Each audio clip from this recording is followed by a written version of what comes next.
Halo Sobat Tani semuanya, wah luar biasa sekali ya, spesial banget nih. Ada Bapak Roni, spesial banget di momen kali ini saya ingin bertanya. Nah pertanyaannya ini adalah pertanyaan yang mungkin ditanyakan oleh teman-teman semuanya yang ada di rumah. Pak Roni, Yap. saya izin bertanya boleh ya? Boleh. Oke, Pak Roni, di depan kita ini kan ada produk BioBoss dan BioBoss Step 1. Ya. Mungkin boleh Pak Roni minta tolong jelaskan mengapa sih kita sangat disarankan sekali untuk menggunakan BioBoss Step 1 ini terlebih dahulu sebelum kita menggunakan BioBoss-nya. Ya. Boleh, monggo diperjelaskan di depan kamera mungkin biar teman-teman yang di rumah menyimak semuanya. Baik teman-teman, Sobat Tani semuanya, salam bahagia juga dari saya. Nah tadi pertanyaan Pak Angga ya. Ya, dia bertanya kenapa harus step 1 dulu yang kita gunakan ya. Awalnya begini, ibarat kita ini manusia ya, dia mengalami asam lambung. Nah, sebelum kita makan makanan yang enak ya, nah itu kita harus netralkan dulu lambung kita. Itu Pak Angga. Jadi kita harus netralkan dulu tingkat keasaman itu. Nah, baru kita bisa makan makanan apapun bisa masuk. Tapi kalau asam lambung kita lagi tinggi, kita mau dikasih makanan seenak apapun itu nggak bisa. Tanaman juga punya prinsip yang sama.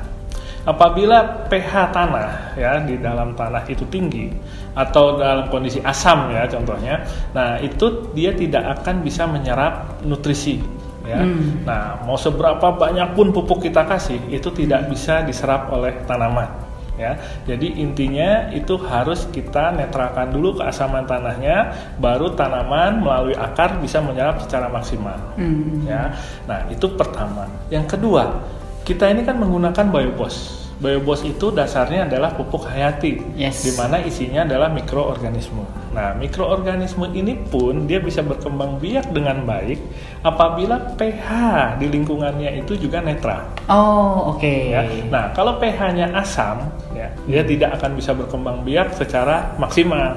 Nah, sehingga nanti, ya, orang ada mungkin pernah dengar udah pakai pupuk hayati, udah pakai BioBoss, tapi kok perkembangannya belum kelihatan optimal. Nah, itu disebabkan oleh kondisi tanahnya memang yang masih asam. Ya, kenapa diberikan nama step 1?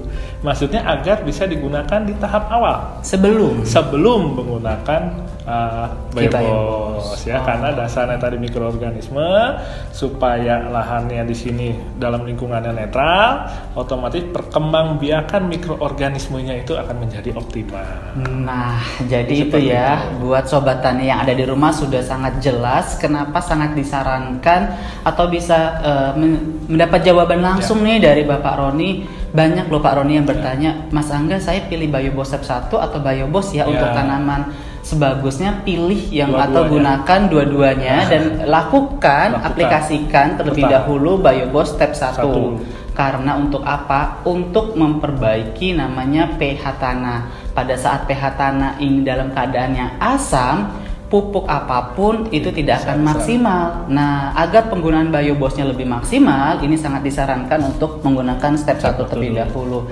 Dan juga untuk mengoptimalkan kerja BioBoss ya Pak ya, untuk biar perkembangan dari bakteri atau mikroorganisme baik yang ada dalam BioBoss ini kan sedang dalam keadaan tidur gitu kan ya, biar perkembangannya maksimal, pH tanahnya harus dinetralkan dengan BioBoss step 1. Itu dia ya. Sampai ketemu lagi di sesi berikutnya. Sampai jumpa.